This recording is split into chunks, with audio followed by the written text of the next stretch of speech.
Hi, welcome to today's class. Today we'll do models of deduction and extend vocabulary, strange and foreigner. Let's start. Models of deduction. These words can be used to express how certain or uncertain you are about something. Example, certain it is, it must be. The opposite of it must be is it can be. Now, in the middle we have it may or it could or it might be.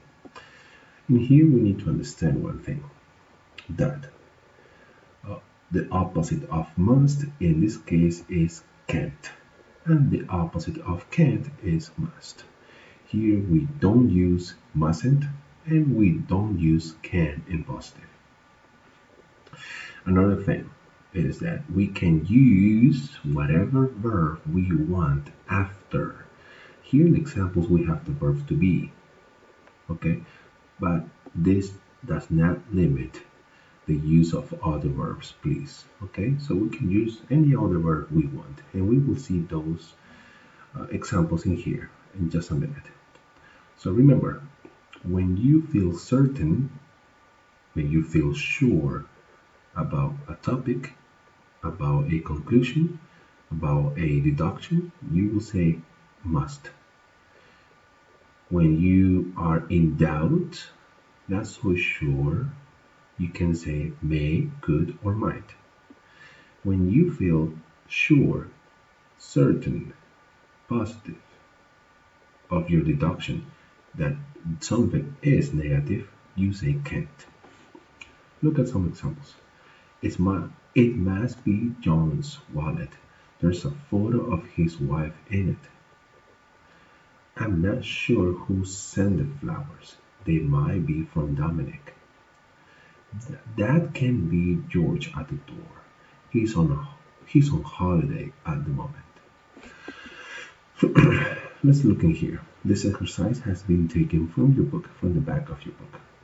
Complete dialogue with might, must, can't, or may. Example. Here we have a conversation between A and B. A is a group of inspectors, or just one inspector, and B is a husband. Okay, the situation in this conversation is that uh, his wife, letter B's wife, is unknown, has disappeared. We don't know where she is. Okay, so let's do this exercise together. Now, Mr. Jones, I have some questions for you. Yes, Inspector, but I may or might not remember everything. I'll try. That's fine. I know it may or might be very difficult for you. Mr. Jones, first of all, does your wife have any enemies? No, not at all. Everybody loves her. Well, that can be true, sir. You see, we found several threatening emails on her computer. Threatening emails? Impossible. There must be a mistake.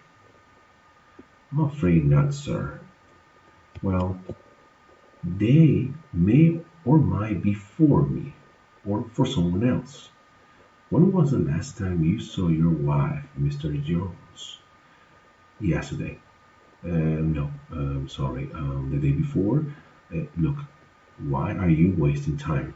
She may or might be in trouble. Mr. Jones, I think you may or might be lying. We're going to continue this conversation at the station. I need my lawyer. Okay, so the idea of this is we have to think before we make a good deduction. If we are certain or uh, we are in doubt. Remember, if we are certain something is positive, we say must. If we are certain something is negative, we say can't. If we are in doubt, we say may, could, or might. Let's continue. Extend your vocabulary. Stranger and foreigner. A stranger is someone you don't know. The man who rang the doorbell was a complete stranger. Stranger can also be a person who doesn't know a place. We we're strangers to this area because we don't know the place. A foreigner is somebody from a different country. Not many foreigners visit our country or our town.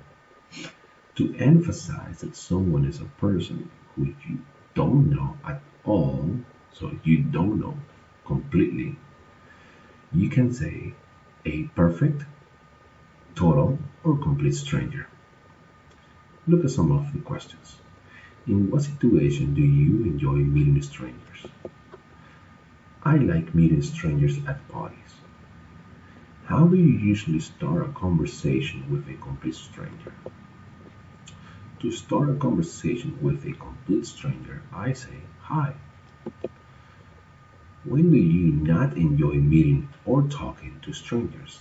I don't enjoy talking to strangers when they are impolite.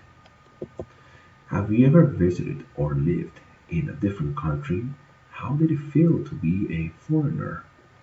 It feels great and strange when one is a foreigner in a different country. Alright, guys, don't forget to check the link which will take you to the exercise. Have a great time.